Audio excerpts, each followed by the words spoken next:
தமிழ்நாடு முதலமைச்சர் மு.க.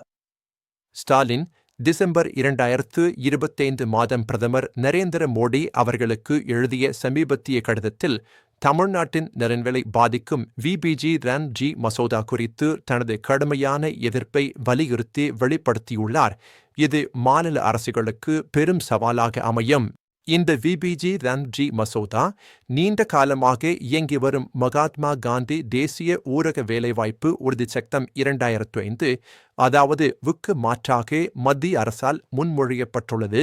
இது லட்சக்கணக்கான கிராம மக்களின் வேலைவாய்ப்பை உறுதிப்படுத்தும் முக்கிய திட்டமாக உள்ளது.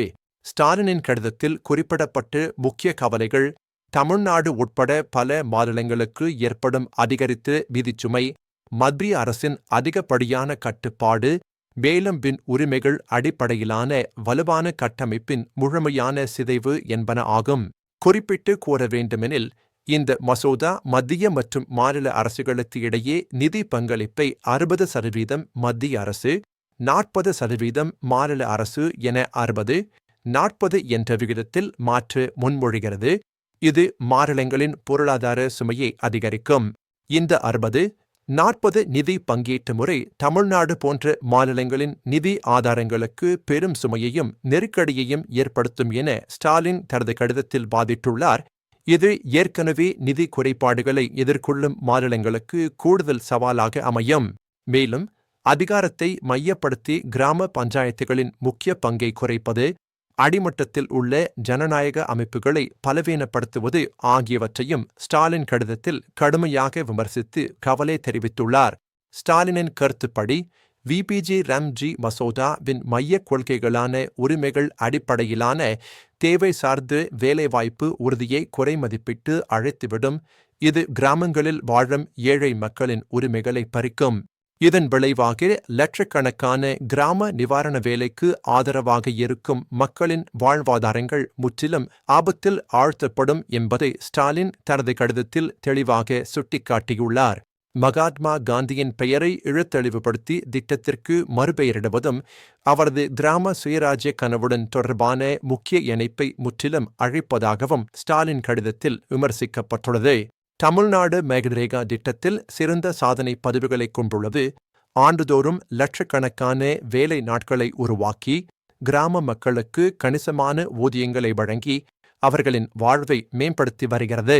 மசோதாவில் உறுதியளிக்கப்பட்ட வேலை நாட்களை 100- 125 நாட்களாக அதிகரிக்கும் முன்மொழிவு வரவேற்கத்தக்கது என்று ஸ்டாலின் அங்கீகரித்தாலும், இதை தற்போதைய மேகன்ரேகா கட்டமைப்பிற்குள்தான் ஒருங்கிணைத்து செயல்படுத்த வேண்டும் என பரிந்துரைத்துள்ளார்.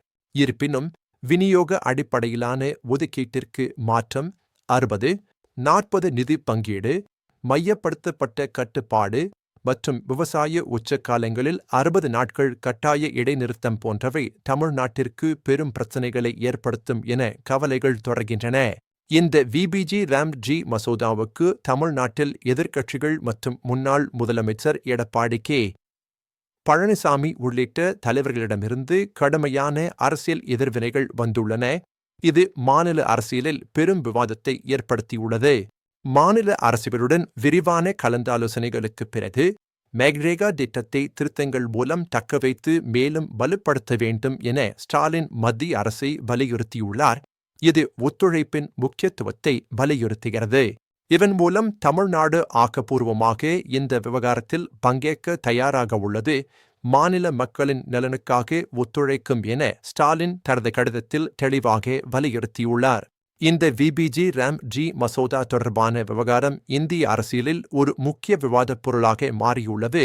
மாநில மத்திய உறவுகள் மற்றும் கிராம வளர்ச்சியின் எதிர்கால விளைவுகள் உன்னிப்பாக கண்காணிக்கப்படும்.